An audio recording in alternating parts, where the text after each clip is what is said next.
Welcome to the Bird Nest Podcast. Your host Alberto Contreras. Today we have episode 10, interviewing the man himself. Out here with Ricky, with Rick Blends. Thank you. I will be tagging his Instagram profile. Make sure y'all give him a follow. And before we start the video today, real quick, before I let you let's introduce yourself, and then we'll go back to that. What's up, guys? My name is Rick Blends. I've been a barber for about. Wait, can I say that? Yeah, of course. Because we edit here, yeah. don't we? Okay, cool. I've been a barber for about 10 years or so. Had a lot of experiences with this, and I'm really just glad to be here on the podcast to talk about how my journey goes. All right, well, I really appreciate you taking the time today to stop by and record with the podcast today. Before we start our interview, I just want to go back to what we've started probably last week, which is just again, guys, the giveaway, which it's here. It's we have it on hands now. It's the PlayStation Portal, and we'll be making another reel today, or when we drop this episode. All you have to do to get a double entry is just tag 3 different people in an Instagram reel, and just make sure that you're still following us on Instagram, TikTok, and YouTube. And yeah, I mean, why not get a double entry, right? So best of luck to everybody, and yeah, I'm really excited for whoever wins it. So yeah, so going back to the interview today, so Ricky, can you tell us, what is it that you do for an occupation? Of course, you told us you're a barber, right? But there's, when you say barber, some people say cosmetologies. There's different hairstylists, all that. So you're a barber, right? So what we would go by specifically would be a master barber. So There you go. Like the difference would be is we get to use a straight razor versus the Cosmos. They don't get to use them. Right. You see, I mean, that's something I just learned right now, right? Yeah. So again, so it's a different it's not just one specific title, right? Mm-hmm. They have Yeah. different fields. When did you start, and when was it that you decided this is what you wanted to do? I would say I started around 2013. It was about my freshman year of high school, and what kind of got me into it, honestly, was my dad needed a haircut, and I mean, poor guy, he's balding up top, so he doesn't really go to the barbershops for it. He just kind of, we just kind of clean him up at home. And my mom was doing it for a while, but she wasn't doing that great of a job. So, my dad was like, hey, man, Right. here, So I was like, all right, I got you. I can watch some videos, see what we can do. So, I watched a few videos, kind of understood how to go about it at least. Prep is very important with it. So, I gave him a haircut. And honestly, it was probably one of the first times that me and my dad had like a really good conversation. Like, I'm like probably 14, 15 at this time. So, we don't talk so much Right. at the time. You're a little like, bit more distant away from your yeah, a little parents bit and more everything. distant, I would say. But when I cut his hair, we kind of had like, like soccer playing or something like Right. that. And we were just talking, that was probably like one of the first times that I can remember that me and my dad had like a pretty good conversation. Like a deeper connection, Yeah, that's sure. cool.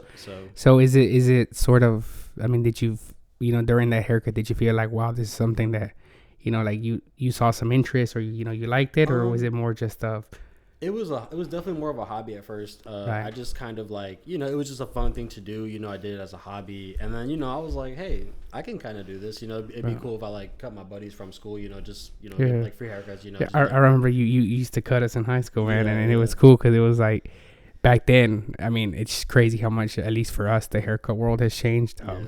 I remember when we were kids, I'd go into a barber shop, and like maybe I had a barber that like I liked how he cut me up, but it wasn't professional like it is nowadays. So you'd have to come in and you'd have to see how many people were in front of you and wait for that barber. So sometimes you'd come in and you'd wait. I'd wait 3 up to 5 hours if I really needed the haircut. Back then, And it's changed so much now, So when I remember when you started cutting hair, and we were like, we were kids, So I was like, screw it. I was like, sooner or later, you was gonna master it up, and I was like, it was quicker. I was like, we didn't have to wait. We started doing like the whole little time slot, Yeah. and it just felt professional, even though we were kids, compared to what I was used to. And these are all these adults and everything. So it was a nice, at least for me, to feel more like considered, right? Like it felt more professional, even though it was from your own house. And Yeah. I remember that's how it started. And in this degree, what skills or certifications you have to acquire in order to be able to be in this field of work, if you need to have any? Yeah, so to be licensed as a master barber, and to work into a shop and do your taxes and all that, you do have to have a master barber license. So the way it works, it's fairly simple. It's really just a trade school. So you Right. can just pick a trade school of your choice. and it's 1,500 hours is what you have to commit to get your license. So the way it works is it's typically you need to have 750 book work hours, and then you'll do 750 on the field or on the floor hours. That being like hairs, Right. shaves. We also do stuff like blow drying. We have to learn how to do like highlights, that sort of thing. Right. And the way, it's basically just you just go into a trade school. You pick it. That's pretty much what it is. It takes about, I think, a year. It takes about a year. If you're doing full time, it'll take a year for you to finish it. If you're doing part time, it could be like a year and a half. So, did you go full, like the full year? Yeah, I did the full year. If you don't mind me asking, right? Probably prices have changed since then. Mm-hmm. But what does something like that cost? I think I paid, I want to say 14,000 for it. Which it sounds like a lot, but it really just depends on like. Because we are going to be self-employed, Right. I want to say that our income is kind of endless, we can kind of decide what our income is, because it's like, you're going to be self-employed. So however long you want to work is up to you. However you want to charge is up to you. Right. So there's a lot of freedom to it. I mean, if you think about it, 14K may sound like a lot, but, you're out in a year. So you get to work those 3 years that you would have to go to school. Let's say if you went to college, right? It's a 4-year school. Right. So you're having to pay, MTSU is like $9,000 a year. Yeah. At the time it was. So 9 times 4, that's 36,000. I mean, that's a bargain, 14K, and you're done in 1 year and you can start working year 2, 3, and 4 versus of a degree or even an associate's is 2 years. And I mean, to my knowledge, I think what you do pays much more than a lot of those associate programs. So I don't think 14 grand is expensive at all. No. I do see where it could be a little bit expensive from the standpoint of, to my knowledge, there's not as much financial aid, right? It's definitely really not, like you have to pay out of pocket, or it's co-pay. I know some people, they pay maybe a percentage of it, but to my knowledge, you do have to sort of pay out of pocket. Yeah. But again, you can get a loan or something like that, and a month and 1 day, you're done and you're looking for employment, so you can quickly, I think, to my knowledge, pay it off in those next 3 years, right? Break it down, it's less than $5,000 a year. Yeah, so right. So I definitely see it's worth it for that. Yeah. For the price. What my school did actually, because I was already like somewhat decent going into the school, mm-hmm. they will actually do a internship or apprentice program. And what it is you do 1,000 hours first of like bookwork and kind of the on the floor stuff. But what they'll let you do is they'll let you take your theory test, which is it's 2 parts of the test. Mm-hmm. So they'll let you take your theory test for the state, and when you pass it and you have it, you're actually allowed to work in any barbershop of your choosing, right. And you're just allowed to kind of work. I mean, granted, it's going to be at a you're not going to get paid per se, right. But I didn't care for the payment or getting paid from it. I cared about what's the experience like in a barbershop? What are things that I do and don't like from a barbershop? And also, I get to actually cut hair in one. Getting that early also practice versus having to go through the whole program then start, because right. Some places they still want to let you cut because mm-hmm. they some barbershops want you to cut a certain way. Yeah. They want you to do things their way. So it's nice getting your feet on the ground before then. So definitely. So yeah. So that's interesting. So you were able to cut then prior to it, right? Prior to you finishing school. Yeah. I remember having this conversation with you a few years ago. Were you still able to at least get tipped? I think the way it worked was I don't remember how the payments go, but basically the way they would do it is what you got paid for the actual haircut, because you would still get payments kind of similar to what you would get in the school, because in the school they also charge for the haircuts, right? And the students are allowed to keep it. So the way they would do it is they would do a certain percentage, I think it was, and you could either choose to get a check from it, or you could choose to just have it sent directly to your school, which is what I did. Instead of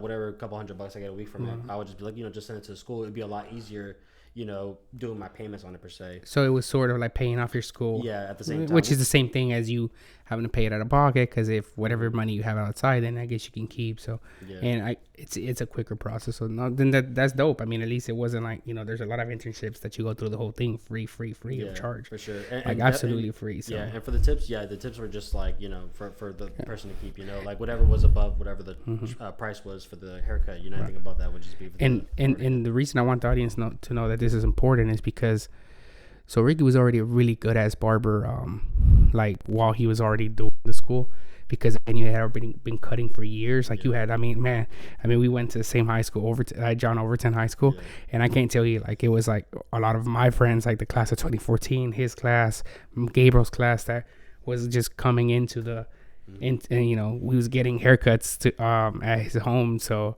You know, when he had to make his hours, like we would go there, right? Because we still wanted to get cut up, and we would just tip him on the side, right? Because the cuts were cheaper, because they were like learner cuts, and then we just give him the tip on the side, or we send it to you because we didn't want you to get in trouble, right? So it wasn't like, you know, Ricky was having to look for clients. Like he already had this huge clientele of friends and colleagues from high school. You know, a lot of us underage.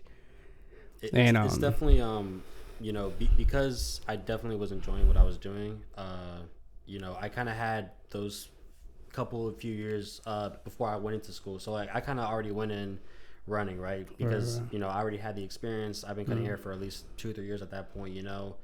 And you know, it was just a lot easier going to school that way. You know, I mean, honestly, I'm gonna be honest, I didn't learn much from school, you know, because I've already self-taught myself so much. And you could see, I could see where your attention span was probably not there, where it's like you were like, you know, a lot of people in high school stress the fuck out when they're like, you know, what am I gonna go do as an adult, or what am I gonna go study to potentially get a job later on? And I feel like you was already in that employment you know, mindset, and you were what, 15, 16 years old, because and so that's crazy how sort of like you can beat the system, right? Or this educational system that just goes to show that, you know, technically, you know, school isn't really needed unless you're in some type of corporate job and shit, which again, I mean, we know the basics, right? So it's really nice to see how, or at least funny to, you know, to see you going to school and you sitting at these desks, right? And these teachers thinking like, you don't care and you're not gonna get a job, and it's like, you know, mindset wise, maybe you up in your head is like I'm gonna be a barber, I'm gonna be a barber, you know what I'm saying? Like we don't need this shit, like especially at John Overton, you know, like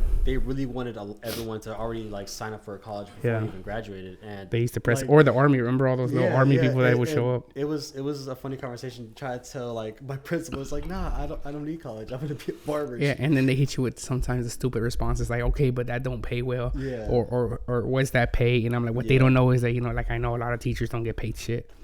So I'm like, you know, especially like where you're at today, I'm like, you know, like jokes on them, you know, like like you're earning like double, triple, you know, compared to some of those teachers or guidance.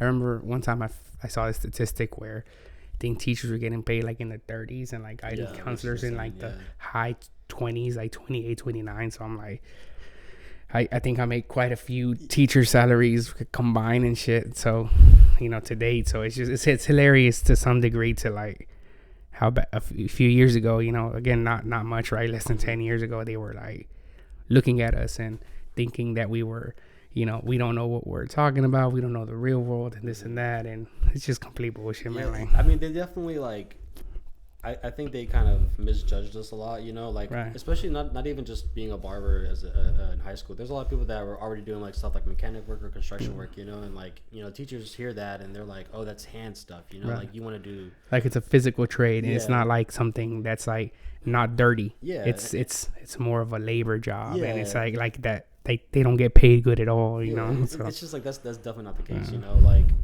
everything has a start to it, you know. Everything, I think most jobs have a pretty good like cutout, or maybe not even a cap, you know, per se, but like you can make a good earning on a lot of these jobs, you know. Like, I mean, are they physical, you know, some more than others? Yes, but I just don't believe that there's a cap to anything, right? Because you can always work those extra hours, do another job, try to find in that same degree a different position or extra work or side jobs for you to do so you can get that extra income. Yeah, definitely.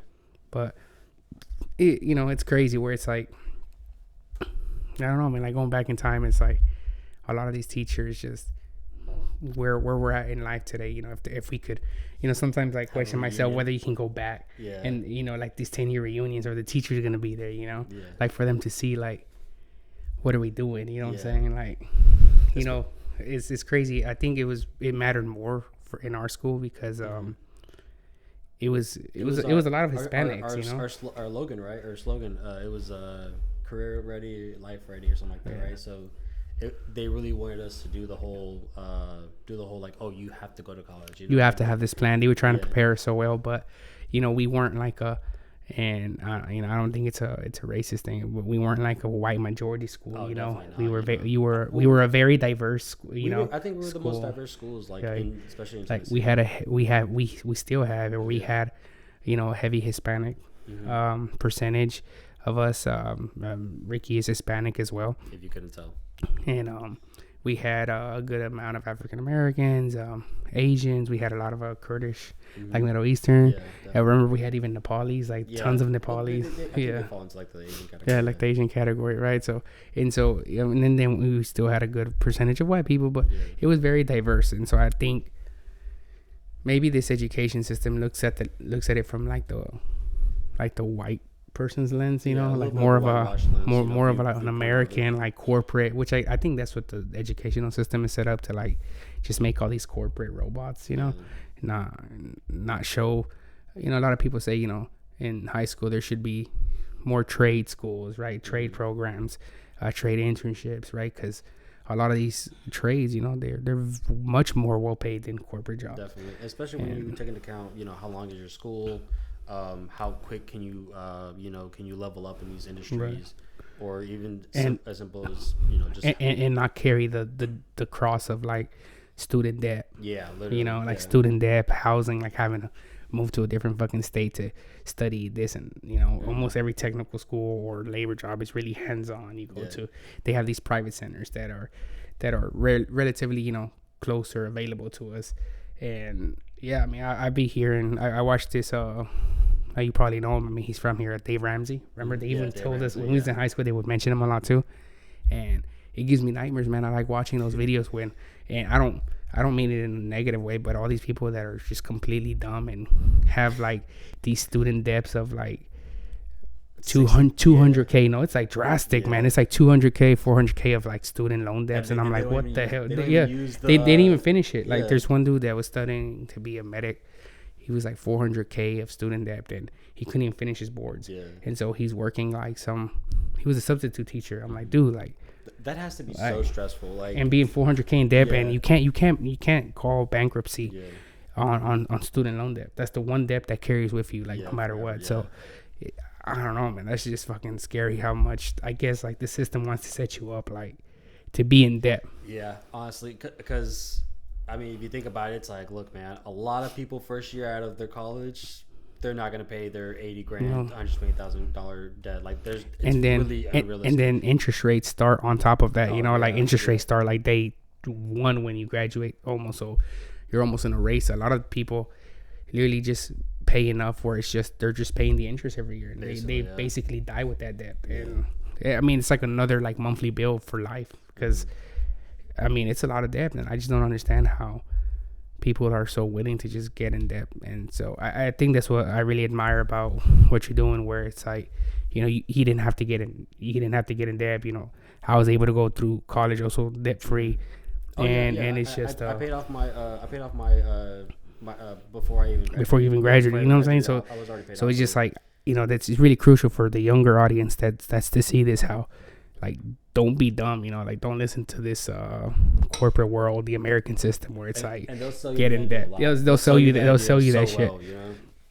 Which brings me to my next question, right? Where it's you sort of said already, but it says now, how long have you been a barber now to this date? You said a little bit. I think it's gonna be, well, if I started 2023, about 10 years now. So, which again, it's a long time, right? Definitely, so, but I won't lie. I'm not gonna pretend like, you know, I went hard all 10 years. You know, I just, the first couple were definitely just a hobby thing.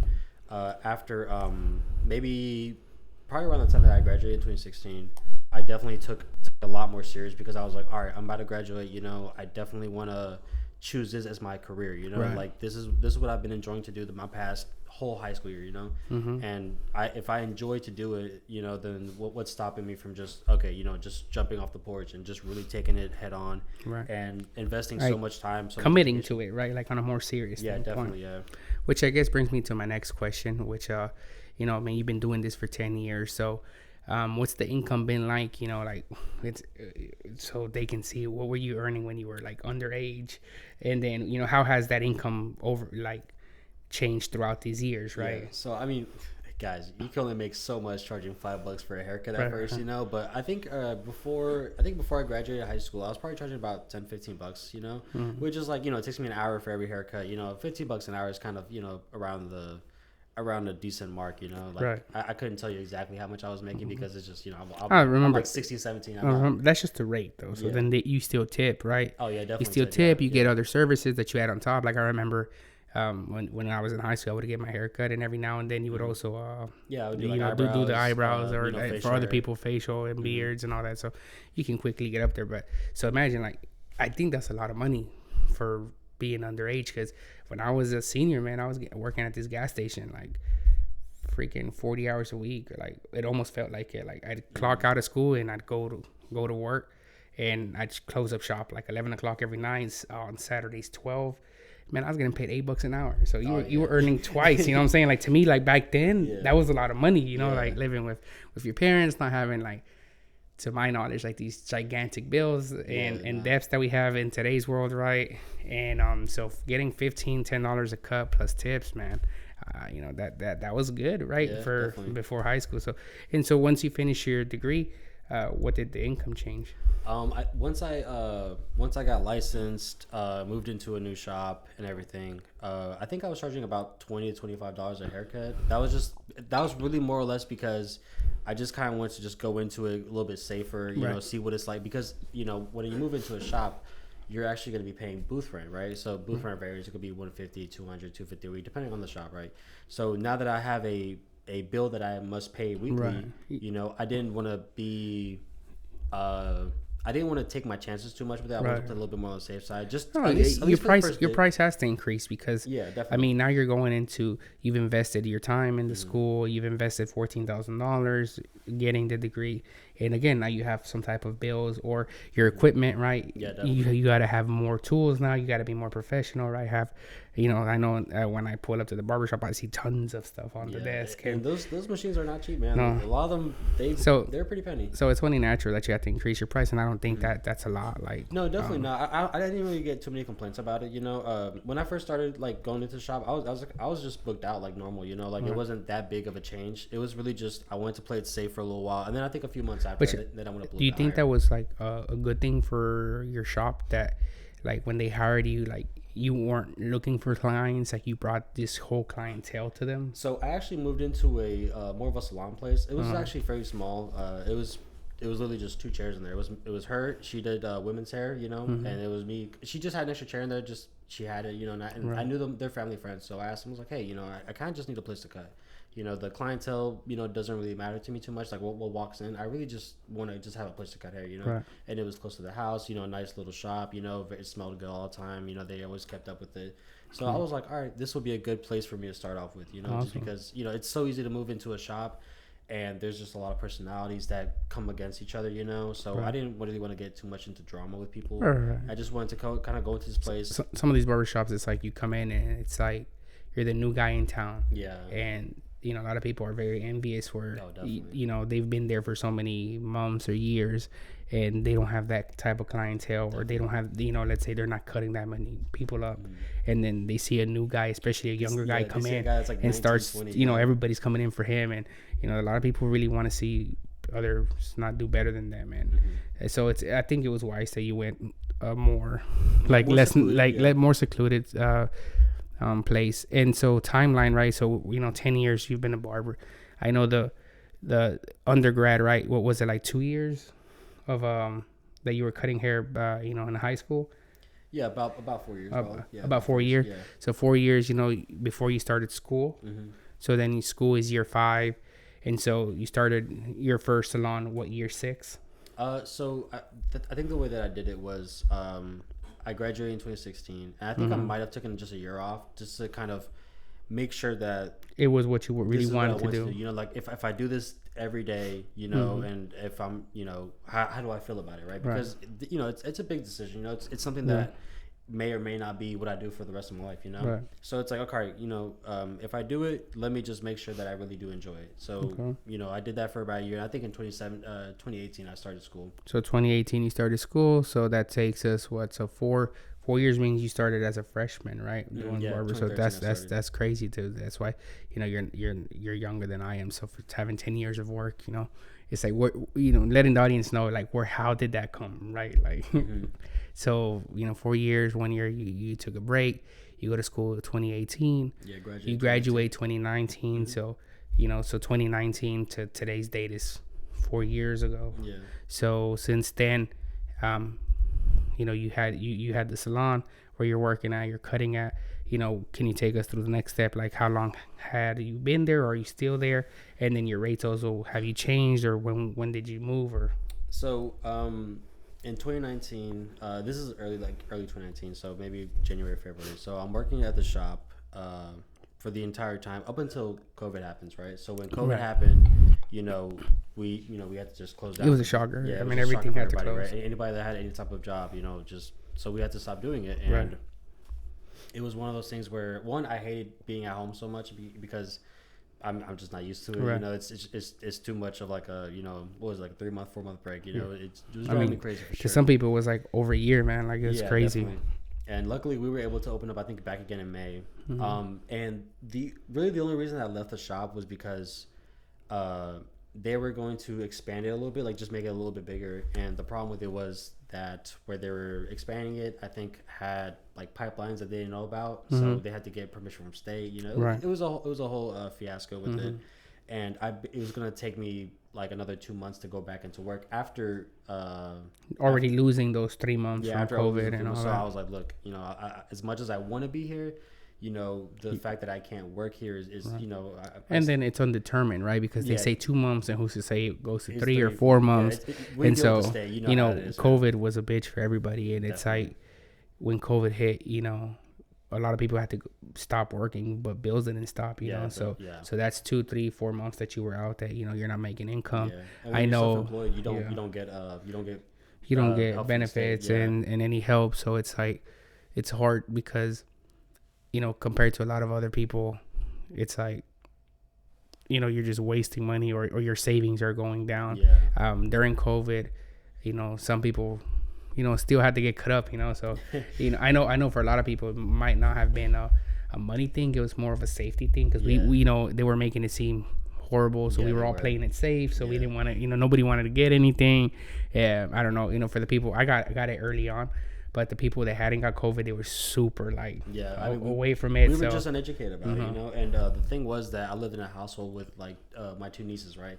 So because, you know, the media feeds you what it fed you, you know, we just had a fear from it. You know, the last thing we wanted was, and my youngest niece has asthma, so she already has respiratory problems, right? And it being a virus. So you just completely didn't cut hair, okay. You know, yeah, because I know some barbers were pulling up. Like, I remember we still had to get our hair cut, and at the time, a friend of ours started learning how to cut, and he was like, "Fuck it." He's like, "Cause nobody's cutting," so he just started learning. The best availability. And he didn't really go into it. He just, somebody had to do it, and so he started cutting us up. You know, we were like, "Fuck it." I mean, it don't even matter really. Like, it's just like we couldn't let the hair outgrow.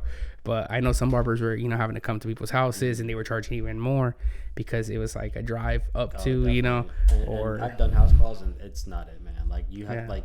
Because you're used to working in a certain environment, you know, like you have certain things like lighting, you know, your cables are all set up a certain way, and then having to just pick that up, transport and trying to set up everything right where you know everything is, and then process. It is a like a muscle memory thing, you know. Like I'm at the point now in my career where I just turn around and just pick up a machine, and you know it's at where it's at. You know time. Where you leave it, you know. Yeah, and then when it's not like that, it makes the job a lot harder, you know. Man, so that's super crazy, man. Where it's like you started your degree 2019, because this was the fact for a lot of people.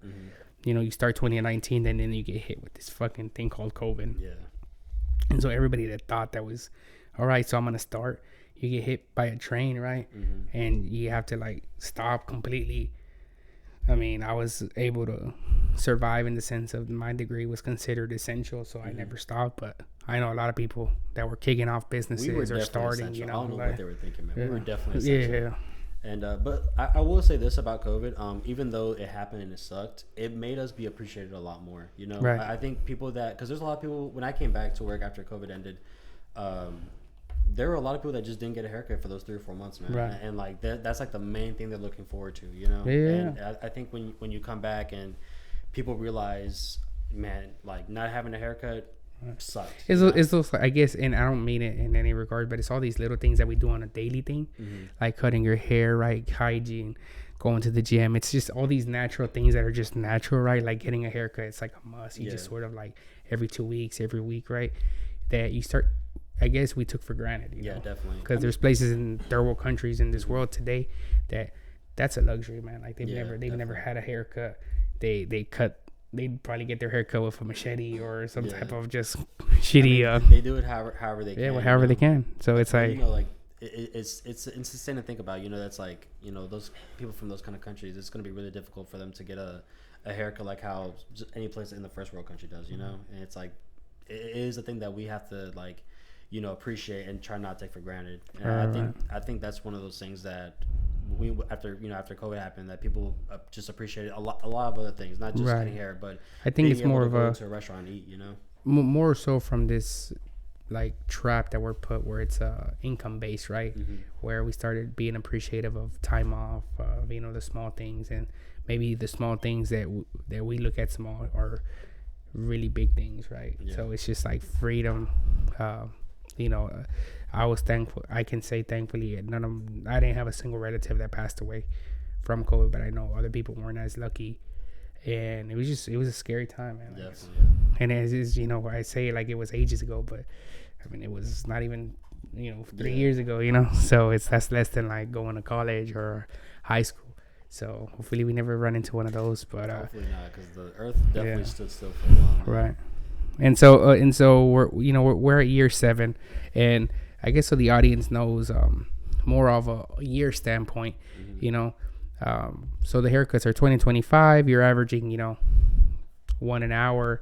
So I mean, an 8-hour work shift, right? Just about. So you're making what, like 160 to 200 a day. Yeah, that right, without tips and all the extra services and all that. So what would you say that you were averaging salary wise then? I would definitely say that I think my first year, and I think my first year after COVID happened, and I was able to just work into a shop, because I had to move after that. You know, I wasn't gonna be okay with just not working for that time being. So I moved to another shop, and I think I would say I was averaging for about 60,000 a year. 60,000, and then that you still have to deduct the salon fee, or is that after you played your location fee? I think 60 profit. 60 profit. Yeah, 60 profit, yeah, so probably 65. We'll say, you know, because of the rent and stuff like that. So that's what is that? That's 2020, right? So how have you progressed to date? Okay, so at that time I was charging 25 somewhere around there. Now I've went up to 35 and 45, right? And I think now I make about 80,000, like profit wise. You know, not considering my booth rent. It's some things that I don't really like.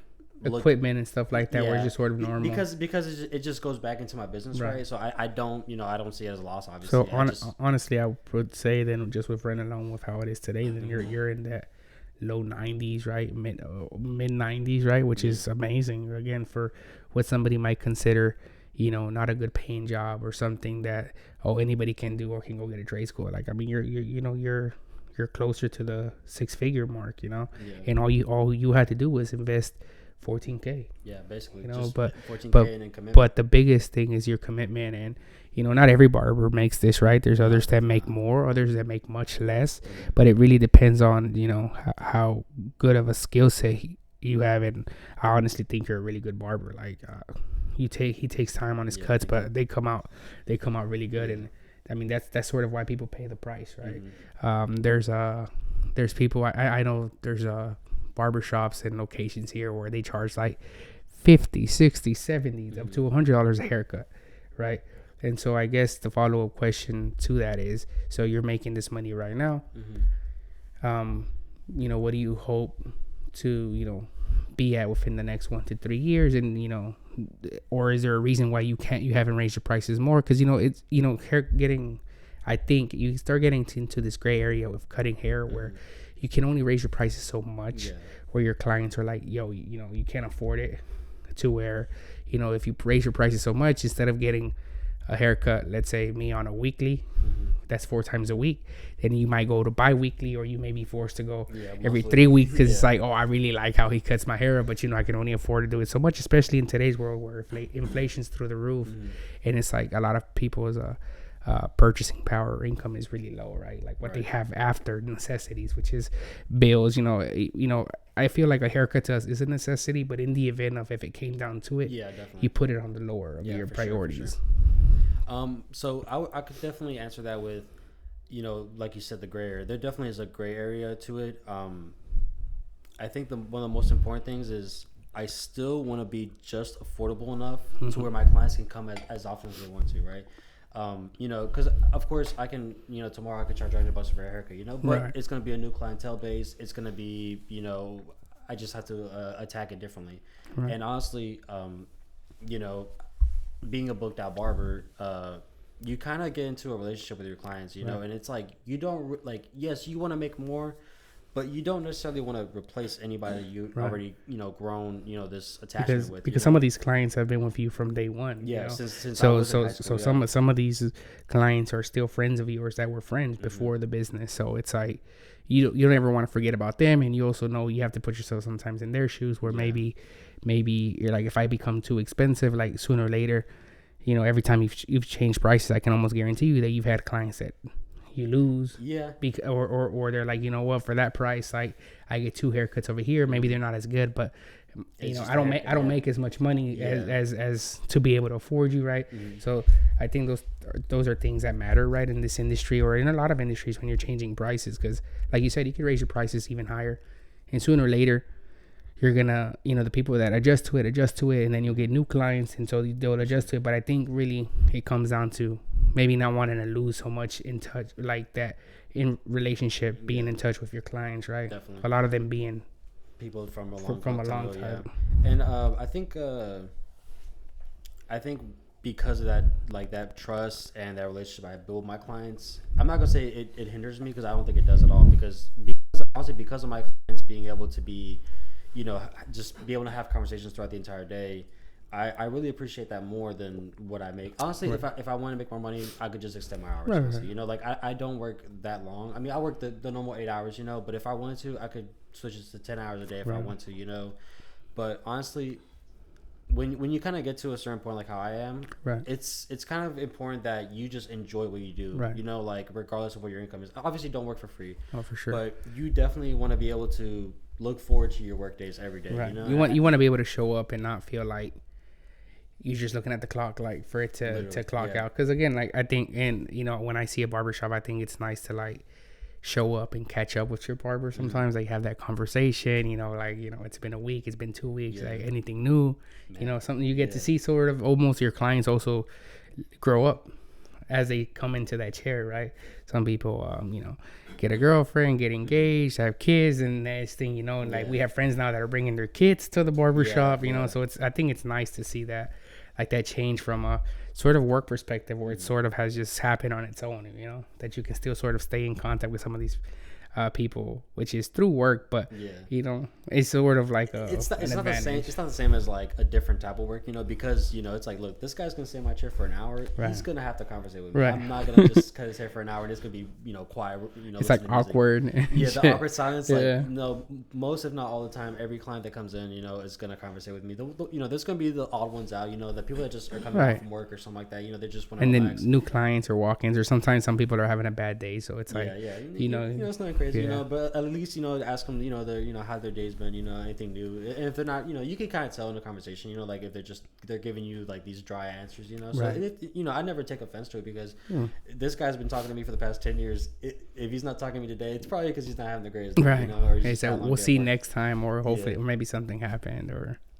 no, that's cool, man. And I guess we're sort of starting to get to the end of the interview. So the next question that I'd like, that I think it's really, well, before we go there, I guess this is a major important question for me and for the audience is, what do you love about your job? Like, which is, I guess, a really good question for somebody who's an entrepreneur who has chosen to do this, right? Not out of necessity, more of want. And honestly, man, like what you're earning, it's a lot compared to the average. Even I think here, the average income in Tennessee is it's less than $60,000, and that's combined. That's a combined income. Yeah. So, my hats off to you that you're almost at double and by yourself. And so what do you love about your job, man? I mean, I kind of went into it being like, honestly, I think the most important thing that I like about my job is that the money factor is actually not that important to me anymore. Mm-hmm. Like it definitely was when I was younger, and I was striving to make more of an income. But now that I have gotten to this income, it's more of a backseat for me now. Right. It's more of like, okay, look, what can I do with my career that I can enjoy every day, right? And it's of course like talking to people and that sort of thing.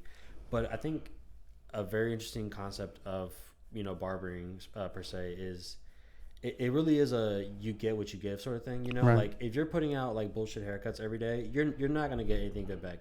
And honestly believe that every barber, they have like it really just depends on their style. Yeah, like their style too, right. And they have their I guess their pros and cons where like some I've heard they're like I like going to him because and I've heard this a lot about you from friends of mine and colleagues where they're like that, they really like how good you fade up. Yeah. And so that I think that's your signature, which is really important in a men's haircut, especially more of a younger, style. And I reason to say younger because old people just get like clippers and shit in a tube. But it's a silhouette thing. I try to have every person have a silhouette. Like it's just they look at the haircut and it's like this looks like one just even good haircut. And awesome. I try to keep consistent with it every time that I do it. And I guess the counter question to this is, what do you dislike the most about your job? I think one of the things I dislike the most about my job. And this isn't to any barber specifically, but sometimes certain barbers can kind of throw off the environment in the barbershop, Like, I think one of the things that, like, bothers me, even though I have nothing to do with it, it's like a barber just puts out, like, a very bad haircut, Right. And I'm just thinking, like, why would you do that, Because it's just like, this person is paying, good money, and they're trusting you with their hair. It may not seem that big of a deal because hair grows back, right. But, haircuts are a really big confidence thing, like that will dictate your mood for the next week or two. I mean, put it this way, any male that's going to go to a job interview gets a haircut. Literally. It shows up with presentable, right? Which presentable means, shaven, like you keep yourself up to date, like you care about your hygiene. And haircuts for men is really important, even for women, right? It's the same thing, styling it. So I think it's a really important factor, which I say it's essential because we wouldn't die without it. Yeah. But I think in our world, it's become very essential of how others perceive you, right? If you look clean means, at least that's one thing he does.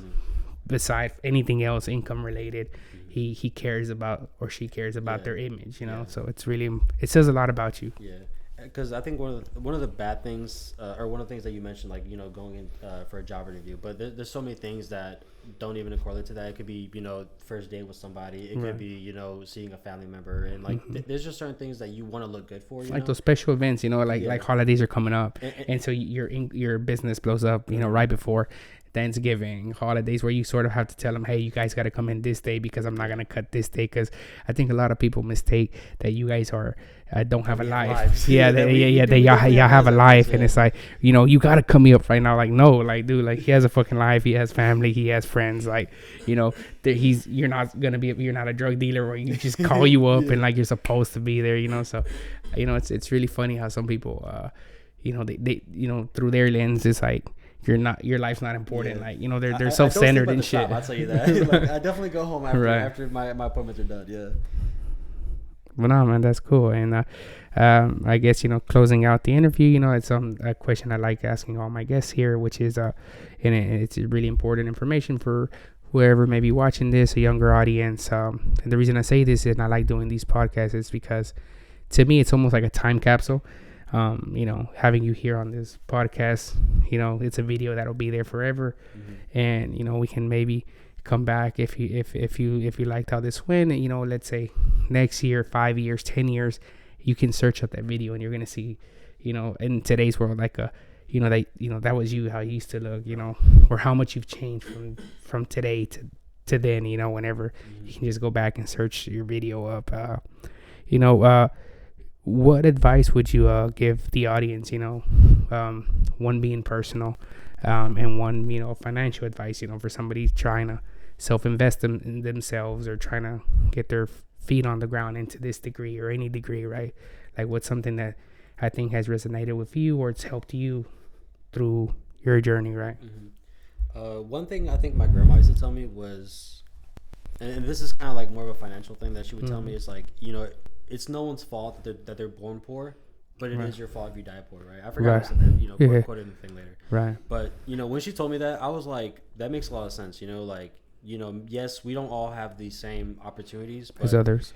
There's, to the young audience or just any audience that, is looking for advice, really try and look, for something that you can enjoy to do every day. Right. I think if you have a job, it's just a job, but right. if you can find a career for yourself, one of the biggest things is like, I wake up every day and I can just enjoy my work. You love what you do. I enjoy like my career that it doesn't feel like a prison, which like a lot of the the work environment is made to feel like a prison, right? Where they just wanna. I give a good example where, they grab an orange or a lime, right, and they want to squeeze every drop they can out of it because they want as much profit off of you, and they'll scrape it if they have to, right?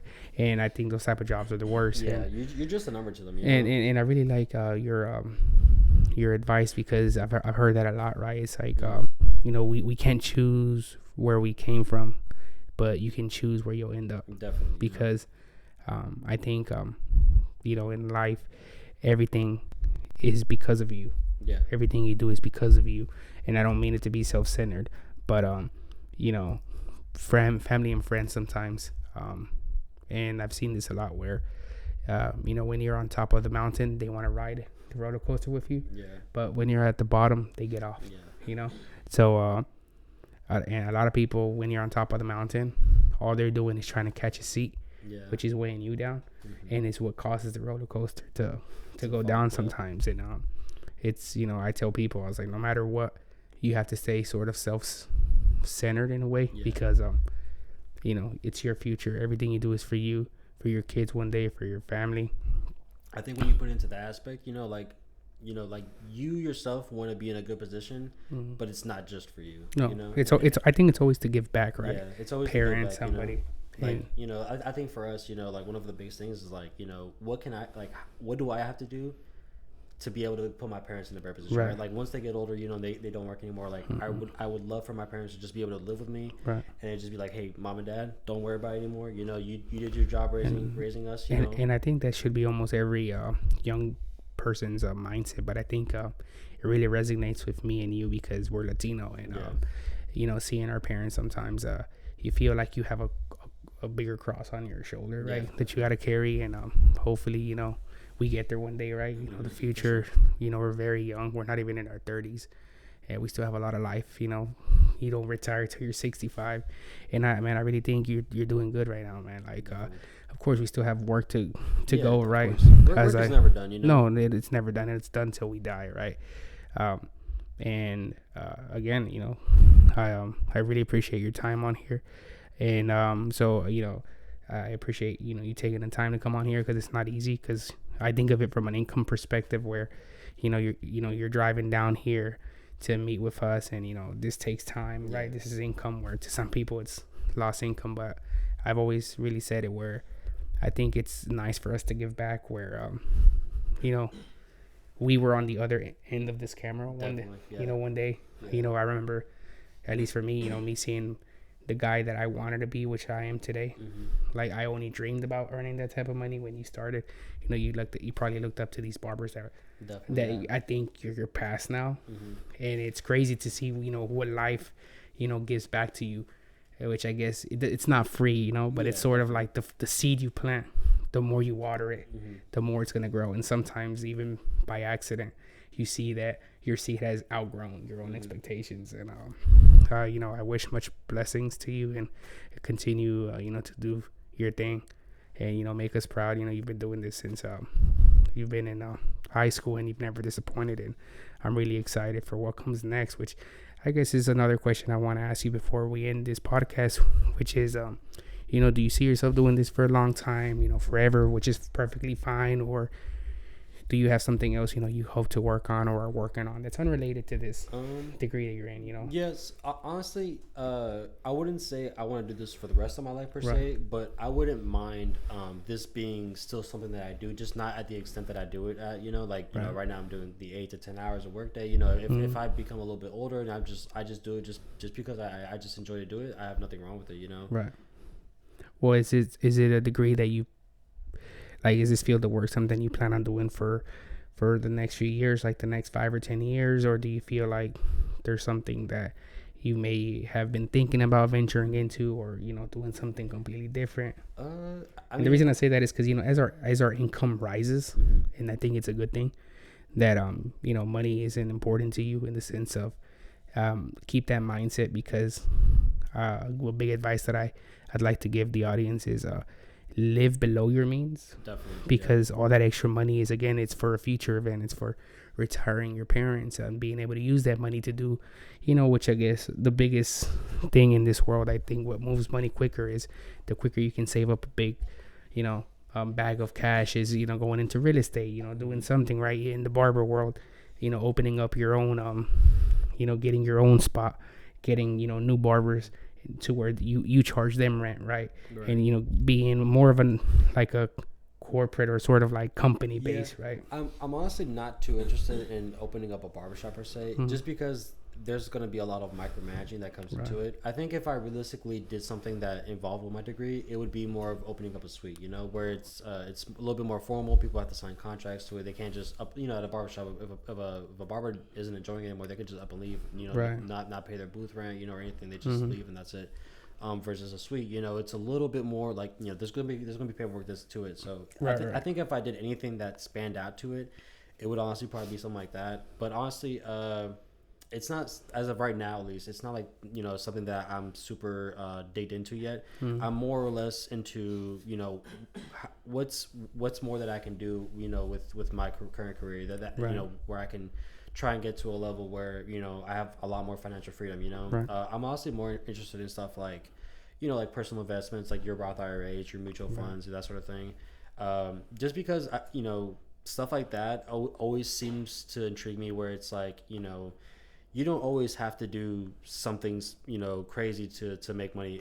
Although you can, it's more of like there's other options that you can take. There's other routes you can take to get to your retirement. Almost like making the money work for you, right? Yeah, definitely. Versus like in your degree, I feel it's really you work for the money, right? Because you have to physically work for it. But once you have the money, right, then use that money and let that money do its own thing, right? It may not be huge at the beginning, but if it's doing something, right, then over time it becomes a huge a difference maker on top of you doing your thing, right? So that's like having the passive incomes, right? Different sources of income, being able to invest your money well over the years. So oh well, that's awesome. I think being like when you're an entrepreneur, you're probably going to be labeled under like the self-employed, and there's no 401k for us and stuff like that. Like we don't get shares of a stock or a company. Like we are the company. So that being said, it's like you really have to do your research, on what you can do with your income, and saving up. Yeah, I mean saving up for sure, but that being said, it's like there's a lot of stuff that you can invest into, and like safely invest into where you don't have to be so afraid of it, because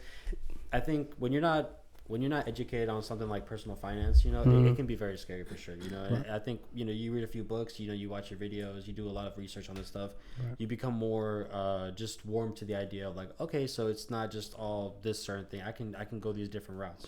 Like open, like what you said, like the Roth IRA, which ends up being sort of like a 401k, where anybody can put a certain amount a year. There's also an HSA, which is health insurance, and all these other things, right? Life insurance policies, and I always recommend having life insurance in case you pass away, because at least your family gets something, right? And see, because you never know when it's your time. So man, I'm really glad to hear that other side where your head's in those places also, because a lot of our friends also, sometimes they make good money, but it's almost like they earn $1, they spend $2, you know. And so it's really nice to also hear that, you know, you're taking into consideration these other alternatives or other ventures to you definitely have to be financially literate. Like in whatever you do, I don't it doesn't matter what you're doing, you have to be financially literate, because if you're not, then you earn $1, spend $2, you know. And instead it could be you earn $1 and you make $2 off of it. It makes a difference of it. And it's huge to have that coming from you, in the sense of, you know, some of us, a lot of people look at us like, if you didn't get that degree, if you're not white, if you don't come from money, like, you know, we can't think like that. Like we don't, like we're not knowledgeable in that side, and we don't, you know, they laugh at us almost in a sense of, oh, you know, they don't know about this. And so it's nice and interesting to see how, you know, us being sort of younger Latinos, we're having to discover these things on our own to some extent, because, you know, our parents aren't very knowledgeable in that. I mean, you know, where our parents are going to come from, they're just not taught this sort of thing, you know. And, you know, it's you know, we definitely we all have the opportunity to make a difference with something like that, with being financially literate. And I think it's really important that we all do like our research for that sort of thing, you know. Right. And again, like what we said earlier, right? It's on us. Yeah, it's always on us. It's on us to do that extra research, to go that extra mile. But I really appreciate your time today on today's podcast, man. I hope the audience, you know, sees your story. And, you know, again, guys, like if you guys are you know, thinking about being a barber, like, you know, it's really well paid, and it can be very well paid if, again, you put your mind to it. And yeah, you know, that's where I'd like to end today's episode. I appreciate you for coming on today's episode. And remember, guys, you know, about our giveaway, you know, could do, you know, tag 3 different people to get an extra entry. And man, whoever wins, it's going to be lucky. So, all right, guys, y'all be safe. Peace.